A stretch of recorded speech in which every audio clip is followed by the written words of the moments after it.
Hey guys, what's up? So Techtember is real. It has been absolute madness with all the new tech products launching this month, especially all the new Apple stuff, and it is freaking impossible to keep up. I did bang out a couple of unboxings and some first impressions of the new iPhone Air because I know a lot of you guys were excited about this particular one, and so was I actually. But realistically speaking, the phone I'll be dailying from here on out is the iPhone 17 Pro Max. I'm so used to the screen size that it is hard for me to move to anything smaller, and the camera system is really important to me. Maybe even the most important thing about this phone. So as much as I love the Air, and I really do think it's a very cool phone, I'll definitely keep reviewing it so I can do some follow-up videos for you guys. But yeah, the iPhone 17 Pro Max will be my workhorse going forward. So let's talk some more about this phone and all it brings to the table. Let's ramble. Hold up, things go wild when I pull up. They all on me like it wants. Now, for those of you who are wondering, yes, I still absolutely love my Samsung Fold 7, and no, I will not be getting rid of it, but this is just how the review game works. The only way I can really truly review a phone is if I use it consistently on a daily basis. So for at least 30 days, I will put the Fold 7 to the side and focus on the 17 Pro Max and the iPhone Air. Having said that, it will be an interesting experiment to see how much I will actually miss having that folding screen, and of course not having Gemini at my fingertips because, let's face it, Siri is still dumb as a bag of hammers. I went for the silver color, and if I'm being totally honest with you guys, I did that because I'm not part of Apple's embargo gang. I have to buy my phones just like everybody else, and as a reviewer, I can't really afford missing that first delivery window. I knew the orange would fly off the shelves, so I went with what I thought would be a less popular color, and I couldn't be happier. I really don't like how the orange phone looks in person. Sorry if you like the phone. The blue is okay, but the silver is absolutely beautiful. It is giving serious Rimowa vibes. I love their design as well, so I'm definitely hanging on to the silver one. Now, this might be a bit of a hot take, but I genuinely think this is the best looking iPhone ever made. I'm based in Europe, so my iPhone 17 Pro Max still comes with a physical SIM slot. Now, I see a lot of people in the comments saying they miss their physical SIM, that it was so much easier to swap between phones, etc. I get that, and it's true, but it also comes with a major drawback, a smaller battery. By removing the SIM tray, Apple was able to fit a larger battery into the non-European models of the iPhone. The SIM models have a battery of roughly 4,000 mAh, while the eSIM models get a little 250 mAh boost. It's not a massive difference, but it's definitely a nice to have.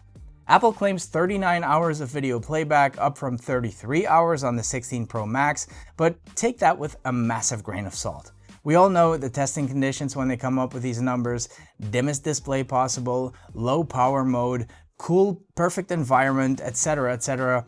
I'm just happy if it gets me to the end of the day. In terms of design, a lot stayed the same. The volume buttons are in the same place, so is the action button, so is the power button, and so is the camera control button, which honestly I don't really understand. So many people complained about this thing, including myself. Whether you think it's a useful button or not, which I personally don't, but I think we can at least agree that the position of this button, no matter what the orientation of the phone is, isn't great, but for whatever reason, Apple decided to keep it there. I've been using it only to quickly pull up the camera, and that's probably all I'll be using it for going forward as well. The most obvious change is, of course, the camera bump, or the camera plateau as Apple calls it now. Some people are calling it ugly, but actually I think it is a bit of an improvement. The previous camera bump wasn't exactly good looking, and the table wobble was insane because of it. At least the plateau brings a bit more symmetry, and it definitely makes the phone a lot more stable when laying flat on a desk or a table. Also, making the camera bump bigger allows Apple to cram more stuff into the phone, which is probably how they were able to rearrange things and create that extra space needed for the new vapor chamber, which should theoretically help keep the phone cooler so it won't throttle as much under heavy loads like extended filming, editing, or things like gaming. The fact that Apple went back to an aluminum body will also help with that, as aluminum is a much better heat conductor than titanium. I really like the way the aluminum looks on this phone too. Unfortunately, there have already been reports and even videos of the paint coming off way too easily. Not great. A less visible change, or actually an invisible change, is inside the speaker grills. Apple flipped around the position of the microphone and the speaker, which is kind of an interesting one. It definitely helps with phone calls because it reduces the chance of you blocking the microphone with your pinky, But if you're right-handed like me, and this is the orientation you would go into landscape mode, you're gonna block the speaker with your right palm. So that definitely takes some getting used to. Now, the one thing I always do straight away is slap on a screen protector the moment I take the phone out of the box. I don't care how tough Apple claims the glass to be, I always manage to scratch it on day one. So yeah, a screen protector is definitely a must for me. One of my subscribers asked me a really valid question though. Wouldn't the screen protector affect the effect of the anti-reflective coating on the 17 Pro Max? And unfortunately, the answer is yes, it does a little bit, especially if you apply a glossy one. So for my follow-up review, I will definitely be trying some matte screen protectors so I can report back to you guys about this and see if I find one that is really good. But for now, I will just have to live with a glossier look because there is no way I'm rocking this display naked. And as much as I love the design of this phone, I will be putting a case on it most of the time, especially when I head out. Thankfully, I have plenty of cases to choose from, one of the advantages of making crazy videos for you guys. Speaking of that video, some of you guys were a little disappointed that I didn't show all the cases with the actual phone inside, especially the tech woven ones, so let me just take a minute and show them to you now. I really love these, they're definitely my favorites from Apple this year. I just hope they hold up a little bit better than the fine woven ones did. That was kind of a disaster. If you're interested in seeing the other cases on the phones as well, I will show you all of the different combinations at the very end of this video. Now guys, if you're looking for a great alternative to Apple's iPhone cases that are also way more versatile, I really encourage you to have a look at Casekoo's new selection. I featured them on this channel before, love their stuff, especially their Magic Stand 360, which is a built-in magnetic stand that rotates a full 360 degrees with a very satisfying click for every 90 degrees. This is their patented Magic Stand 360 case. It originally launched 8 years ago and now it's better than ever. The ring is adjustable up to 170 degrees horizontally or vertically, providing endless combinations for viewing angles and of course hands-free calls. I also like to use the ring as a secure grip, which is great for calls or one-handed typing. Casekoo did a great job matching the cases to the current iPhones too. Like, take a look at this cosmic orange looking one. I'm really digging that polished look. One thing that really stood out to me with this year's Casekoo lineup is what they did with the iPhone's new camera plateau. While other brands and even Apple themselves just leave a big cutout, Casekoo's semi-covered lens frame adds a layer of reinforced protection around the iPhone's biggest weak point. Needless to say that these cases provide protection all around the iPhone, leaving cutouts in only the right places. The camera control button is kind of slanted, meaning your finger will slide over the camera control button very naturally. Really well crafted stuff, big thumbs up for me, and if you want to pick one up for yourself, Casekoo Amazon is running up to 33% limited time discount. There will be links in the description below the video. Now, just coming back to the display really quick, it is largely the same, still a 6.9-inch Super Retina XDR OLED display with a 120Hz adaptive refresh rate. It still has 1600 nits peak brightness in HDR, but it got a big bump from 2000 to 3000 nits in peak outdoor brightness. That's really useful if you use your phone outside a lot or if you want to use it as a camera monitor or something like that. The speakers sound amazing, especially with that bigger top speaker. It feels like it's a lot bassier now. I don't know, it just feels fuller. It still has a 4 mic array, studio quality, whatever that means, but with improved AI wind and noise reduction. Now, what I want to do is take this thing outside. We are on a pretty busy road here with the studio. I think you can actually hear the sirens right now. Yeah, I'm not exaggerating. So we'll see how well it rejects all of that. So it's reasonably busy right now, but you should be able to hear my voice